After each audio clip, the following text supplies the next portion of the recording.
Title of this week's Brandon's blog is Fraud and Misrepresentation and Bankruptcy, Supreme Court of Canada's revolutionary ruling on administrative fines and bankruptcy. On July 31st, the Supreme Court of Canada released its decision in a case out of British Columbia, Poonian versus the British Columbia Securities Commission. This appeal to the Supreme Court of Canada was heard on December 6, 2023. The Canadian insolvency community has been anxiously awaiting this decision to drop. The Poonians engaged in market manipulation that caused vulnerable investors to lose millions of dollars. The BC Securities Commission found that the Poonians had contravened the province's Securities Act. It ordered them to pay $13.5 million in administrative penalties and $5.6 million in a disgorgement order, representing the amounts they obtained as a result of the market manipulation, fraud, and misrepresentation scheme.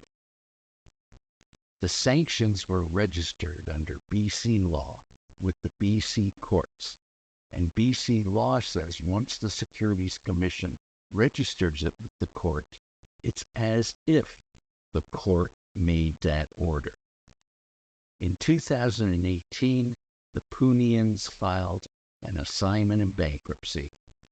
They came up for their discharge hearing in February 2020, and Canada Revenue Agency and the BC Securities Commission opposed their discharge application, and the BC Securities Commission asked the court to order that the Securities Commission's administrative penalties and the disgorgement order were both debts that could not be released by a discharging bankruptcy under Section 178(1)(a) and (e) of the Bankruptcy and Insolvency Act. BC lower court agreed with the Securities Commission and made that order.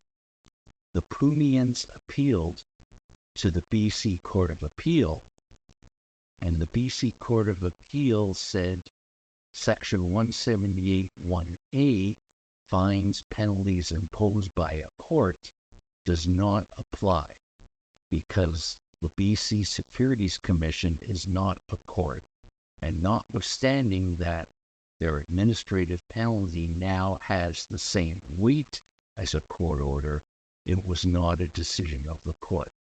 However, under the fraudulent misrepresentation section of Section 178(1)(e) of the Bankruptcy and Insolvency Act, both debts survived the Poonians' bankruptcy. The Poonians appealed to the Supreme Court of Canada, and as I mentioned, the decision was just released on July 31, 2024. I invite you to listen to the rest of this video and to read Brandon's blog below, because the Supreme Court's analysis and decision has been gone through in great detail by Brandon in his blog. My name is Ira Smith, President of Ira Smith Trustee and Receiver, Inc. Both Brandon Smith and myself are available to answer any questions you may have, either about this Brandon's blog or anything else at all.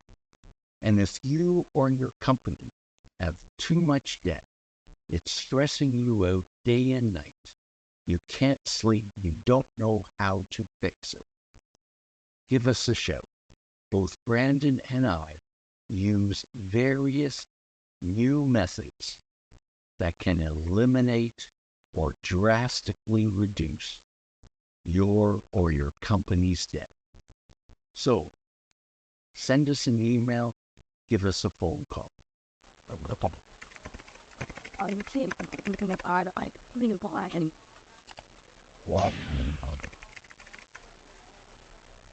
Welcome back to our channel, where we bring you the latest updates on bankruptcy, insolvency, and financial news.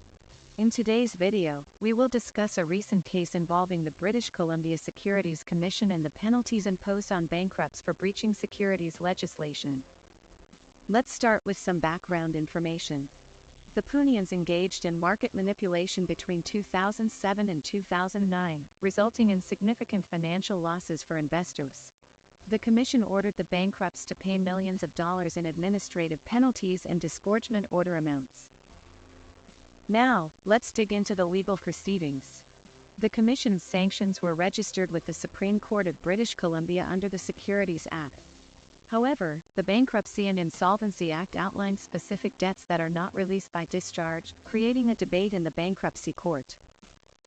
Moving on to the court rulings, the Chamber's judge agreed with the Commission's application, stating that the bankrupt's debts were exempt from discharge.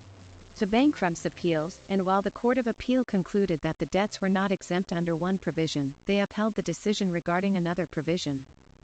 The Poonians appealed the decision to the Supreme Court of Canada, which agreed with the BC Court of Appeal's decision that both types of debts survived the bankruptcy under relevant fraud provisions. Now, the Poonians appealed the decision to the Supreme Court of Canada, which agreed with the BC Court of Appeal's decision that both types of debts survived the bankruptcy under relevant fraud provisions. Now, let's delve into the requirements under Section 178(1)(e).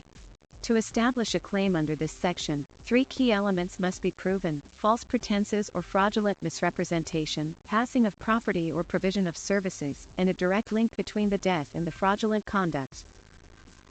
The Commission argued that its penalties and disgorgement orders should survive any discharge under the exception in Section 178(1)(e) due to the debts resulting from the Poonians' fraudulent conduct. For a debt to survive bankruptcy under Section 178(1)(e), the creditor must establish a clear link between the debt and the fraudulent misrepresentation. Additionally, the passing of property or services and a direct connection to the fraud must be demonstrated. In conclusion, the Supreme Court found that certain debts are not released by an order of discharge and therefore survive bankruptcy.